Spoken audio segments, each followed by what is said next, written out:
Does everyone engage in tax avoidance? Or is it dodgy to pay as little as you can? That's what lies at the heart of the battle between the Labour leader and the former Tory Treasurer Lord Fink.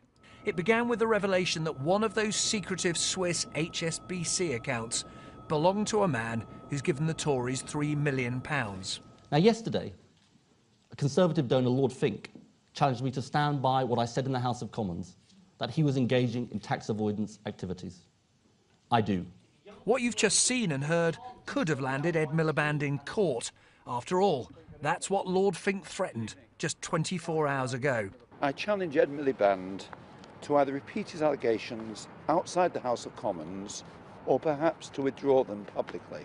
But this morning, the Tory peer made a spectacular U-turn, saying, I don't even want to sue Ed Miliband, and then telling London's Evening Standard that everyone does tax avoidance at some level, before adding, what I did was at the vanilla, bland end of the spectrum. Ed Miliband has long been itching to pick a fight with the Tories' rich supporters. Now let's take Stanley Fink.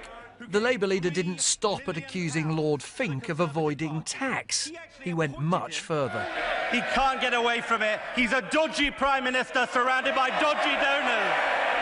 Now, this morning, Labour's education spokesman was asked again and again if his leader would repeat that attack as well. I mean, Ed Miliband will be repeating his assertion that he is dodgy today, that there is a pattern of behaviour there which looks like tax avoidance. It could well be described as dodgy. And right. Just 4 hours later, Mr Miliband wasn't at all keen on repeating the D word he used yesterday. The next sentence after talking about tax avoidance, you referred to dodgy Tory donors. Are you saying that Lord Fink is dodgy? The answer, it seems, is no. I used a general comment about dodgy donors in the Conservative Party, and I totally stand by that comment. I'm not saying it about Lord Fink. But he also denied that his party's biggest donation had avoided tax, even though the man who'd made it says it did. Mr Cameron. When David Cameron arrived at an EU summit in Brussels today, he was challenged to back his former treasurer. Is tax avoidance normal, Mr Cameron? Mr Fink said it was. No surprise, perhaps, that he didn't seem awfully keen to do it.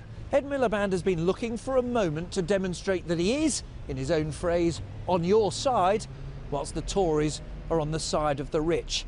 He sees this as rather like the moment when he challenged Rupert Murdoch after the revelation that the murdered teenager Millie Dowler's phone had been hacked.